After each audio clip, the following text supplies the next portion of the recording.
Alright, welcome back to a new video where I'm going to be going through some questions that y'all have asked me about using Bolt for the last few months. And I posed this question on my X account, so go follow me there if you haven't.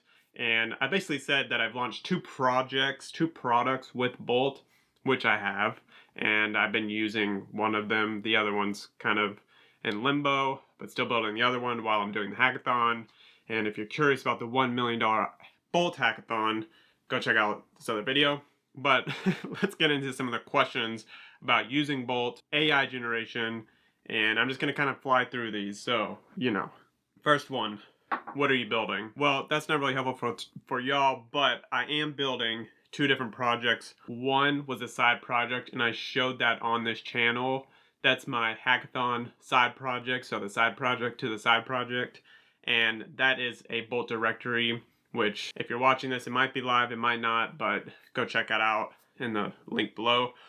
And then I'm also building a project management system for e-commerce or apparel brands, which is what I run, which is why my office looks like a mess half the time and I've got boxes everywhere. So that's what I'm building. All right, let's next up. How are you handling APIs to other software using Supabase or going elsewhere? And to that answer, I am using Supabase. Supabase is super easy to integrate with Bolt. It's a native integration that they have. And if you want to handle external APIs, what you do is use Supabase edge function. So there's a great graphic I saw.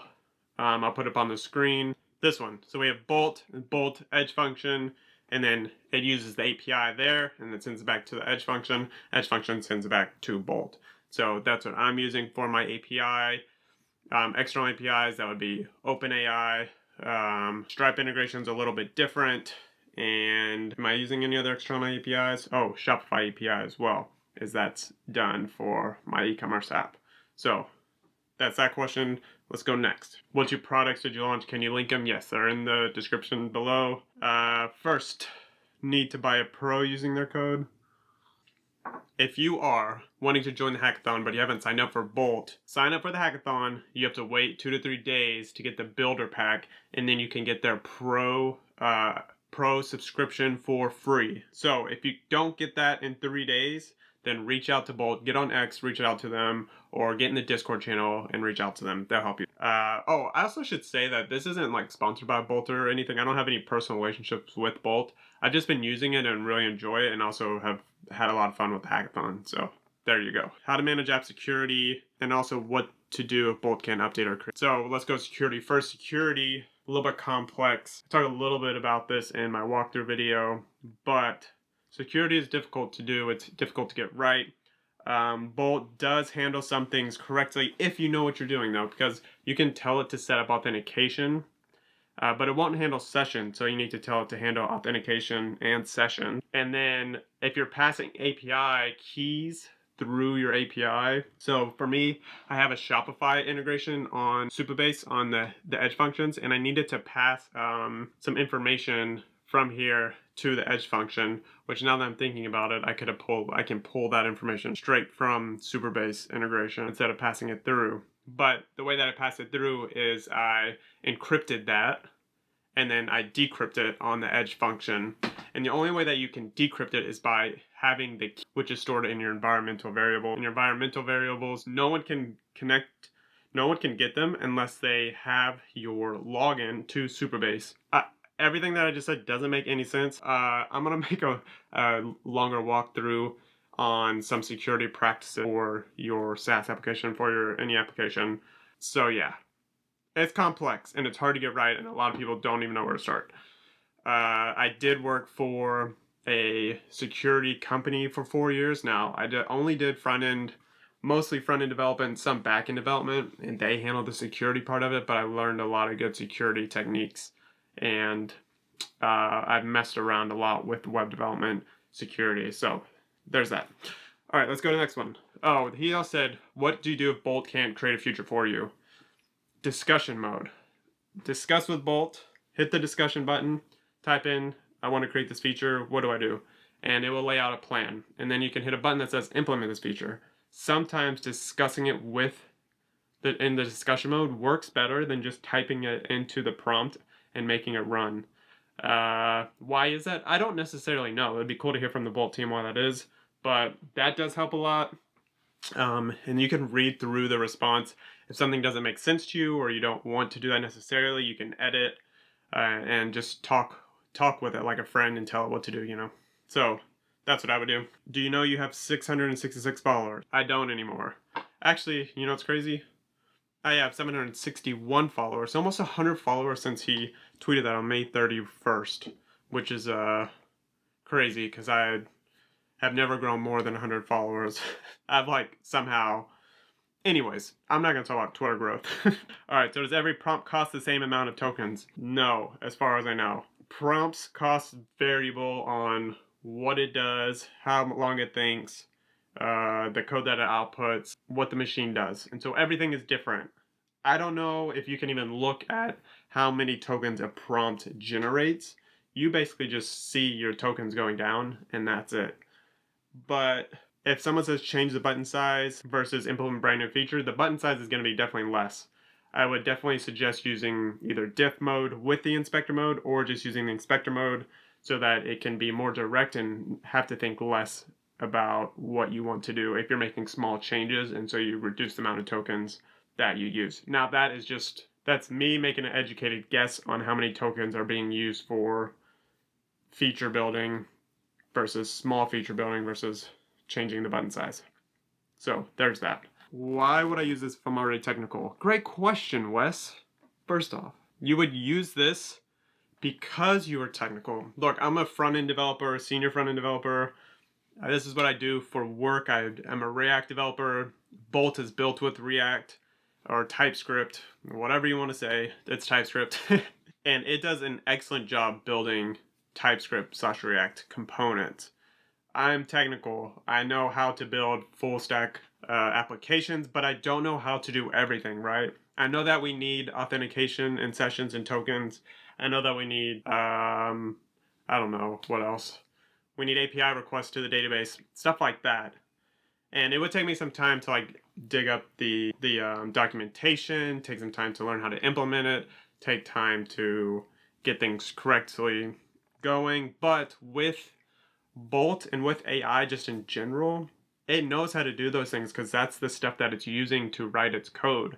So if you know that like, oh, I need to create an authentication session, you tell it that and it implements it for you. So your technical ability, your technical knowledge, even though it might not be super deep, it can be whatever. But if it's technical enough, then you can go such a long way with building with AI because it's literally like a second brain, or it's like a brain of like a million people, you know? It has all that information for you. So I have loved using Bolt specifically because I've only ever tried Replit once. And I tried something else, but the UI was like driving me nuts, so I just stuck back to Bolt. And it's worked great so far. So that's why you would use it if you're technical. It's the same thing with Cursor AI. I know a bunch of developers use that. I have not, but I probably will at some point. It speeds things up. It makes it faster. It causes less issues sometimes. It does a lot of the minuscule work really well. It develops things really well most of the time. If you are technical, you can lead it and guide it so much better because you know how to talk technical. That's why. Okay, we're going to keep going. Is it true if you don't use it, you lose it? Yes. Alright, does it support MCP from other products? So if you're building a company party that uses it on Bolt, would go through MCP be a good approach? I don't really know much about MCP knowledge, but I know that if there's an API integration, you can do it. So my answer is probably yes, integrate with the API. That's about as much as I know.